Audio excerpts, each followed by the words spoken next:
एफ-पी-ओ स्थापन केल्यानंतर त्याला पुढून घेऊन जायचं, आर्थिकदृष्ट्या मजबूत करायचं, तर अनेक उद्योग व्यवसाय स्थापन करावे लागतात. ते आपण मागच्या अनेक भागांमध्ये बघितलंय. त्यातलाच एक व्यवसाय म्हणजे कृषी सेवा केंद्र सुरू करणं. मात्र कृषी सेवा केंद्र सुरू करायचं तर त्यासाठी विविध लायसन्सची प्रक्रिया सुद्धा पार पाडावी लागते आणि अनेक एफ-पी-ओला हीच पायरी खरं तर अवघड वाटत असते. आजच्या भागात आपण शेतकरी उत्पादक कंपनी कशा पद्धतीने कृषी सेवा केंद्राचा लायसन काढू शकते, अर्ज करण्याची प्रक्रिया काय आहे आणि काय काय कागदपत्र लागतात याबद्दलच माहिती घेणार आहोत. नमस्कार, मी सिद्धार्थ आणि तुम्ही बघताय उत्कृषी. आता सगळ्यात महत्त्वाचा प्रश्न म्हणजे लायसन्स कोणाला भेटणार आणि कोणाला नाही भेटणार. सगळ्यात महत्त्वाचं म्हणजे कृषी सेवा केंद्राचा लायसन्स मिळवण्यासाठी तुमच्याकडे BSc ॲग्रिकल्चर, MSc ॲग्रिकल्चर किंवा बायो यापैकी कुठली तरी पदवी असणं आवश्यक असतं. आता शेतकरी उत्पादक संस्था काय कुठं कॉलेजला जात नाही, त्यामुळे शेतकरी उत्पादक कंपनीमधल्या कोणत्याही एका सदस्याकडे ही पदवी असली तरी सुद्धा चालू शकतं. अगदी तुमच्या शेतकरी कंपनीशी संबंध नसलेला कोणत्याही एका व्यक्तीकडे जर ही पदवी असेल तरी देखील तुम्ही त्याच्या नावावर लायसन्स घेऊ शकता. अर्ज करताना जरी त्या पदवीधारक उमेदवाराचं नाव असलं तरी देखील लायसन्स हे कंपनीच्या नावावर मिळतं. त्यासाठी काही ॲफिडेव्हिट करावे लागतात. इथं पदवीधारक उमेदवार हा रेफरन्स म्हणून येतो, तर कंपनीच्या नावाने तुम्ही लायसन्स मिळवू शकता. पहिला आपण जिल्ह्याच्या कृषी अधिकाऱ्याकडे जाऊन यासाठी अर्ज करायचो, पण आता ऑनलाईन प्रक्रिया झाल्यामुळं आपण या ऑनलाईन अर्ज सुद्धा करू शकतो. ऑनलाईन अर्ज प्रक्रिया सुद्धा फारशी काही अवघड नाहीये. त्यासाठी काय कागदपत्र लागतात ते आधी बघून घेऊ. ज्या व्यक्तीच्या नावावर तुम्ही अर्ज करणार आहात त्या व्यक्तीचा पासपोर्ट साईज फोटो, आधार कार्ड आणि पॅन कार्ड हे तर सर्वात महत्त्वाचं असतं.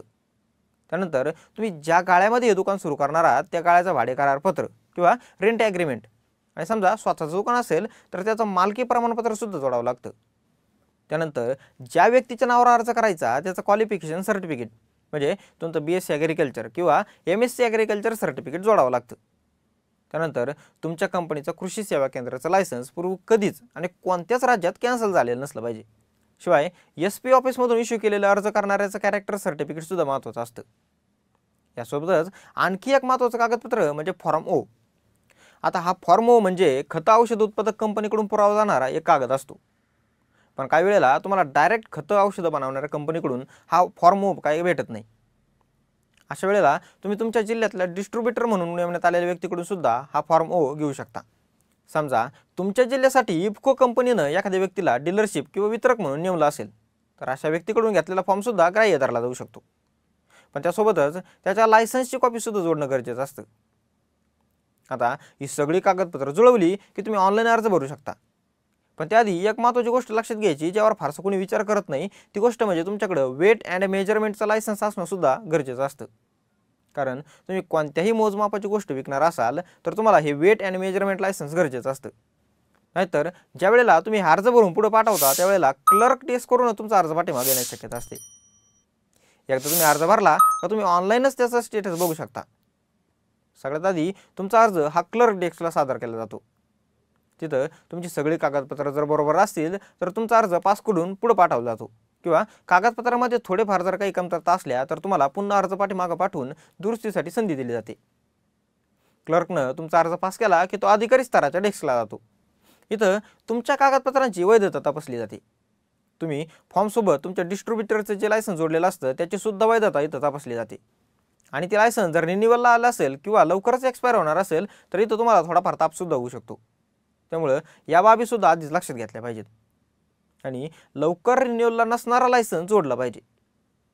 आता इथून पुढे तुमचा अर्ज जातो जिल्हा कृषी अधिकारी यांच्या अध्यक्षतेखाली असणाऱ्या एका कमिटीकडे, आणि त्यांनी ओके केलं की तुम्हाला त्याचं ऑनलाईन स्टेटस सुद्धा बघायला मिळतं. आणि इथून पुढे तुमचा स्पॉट व्हेरिफिकेशनसाठी अर्ज पाठवला जातो. हा टप्पा form forward for spot verification म्हणजे तुमच्या जागेवर येऊन पाहणी करण्याचा असतो. हे काम BAO म्हणजेच ब्लॉक ॲग्रिकल्चरल ऑफिसर यांच्या हातात असतं. ते तुमच्या स्पॉटवर आल्यानंतर तुमच्या दिलेल्या जमिनीची, गाळ्याची आणि गोडाऊनची तपासणी करतात. यामध्ये बघितले जाणारे महत्त्वाचे मुद्दे म्हणजे तुम्ही खताचा आणि औषधाचा योग्य पद्धतीने साठा करू शकता का, तुमच्याकडे तेवढी पुरेशी जागा आहे का, आणि सगळ्यात महत्त्वाचं म्हणजे हे दिलेलं ठिकाण लोकवस्तीपासून किंवा लोकांच्या नजरेत येणाऱ्या ठिकाणी आहे का. कारण पुढे जाऊन 8 ठिकाणी असणाऱ्या दुकानामुळे काळा बाजार होण्याची शक्यता नाकारता येत नाही. त्यामुळे या सगळ्या बाबी तपासल्या जातात. त्यामुळे तुम्हाला लायसन्स हवं असलं तर सगळ्यात आधी या गोष्टी सुद्धा लक्षात ठेवल्या पाहिजेत. एकदा या ब्लॉक ॲग्रिकल्चरल ऑफिसरनं तुमच्या अर्जाला हिरवा झेंडा दाखवला की तुमचं लायसन्स हे पास होतं आणि पुढच्या टप्प्यात तुमचं लायसन्स जनरेट केलं जातं. त्यानंतर तुम्ही त्याला ऑनलाईन सुद्धा डाउनलोड करून घेऊ शकता किंवा तुम्हाला जर वाटलं तर तुम्ही कृषी अधिकाऱ्याच्या ऑफिसमध्ये जाऊन सुद्धा लायसन्स गोळा करू शकता। मित्रांनो, शेतकरी उत्पादक कंपनीला कशा पद्धतीने खत औषध विक्रीचं लायसन्स मिळवता येतं ते आपण या व्हिडिओच्या माध्यमातून जाणून घेतलं। वैयक्तिक स्तरावर सुद्धा याच पद्धतीने तुम्ही खत औषध दुकान अर्थात कृषी सेवा केंद्राचं लायसन्स मिळवू शकता। तुम्हाला हा व्हिडिओ कसा वाटला ते आम्हाला नेहमीप्रमाणे कमेंटमध्ये तर कळवाच।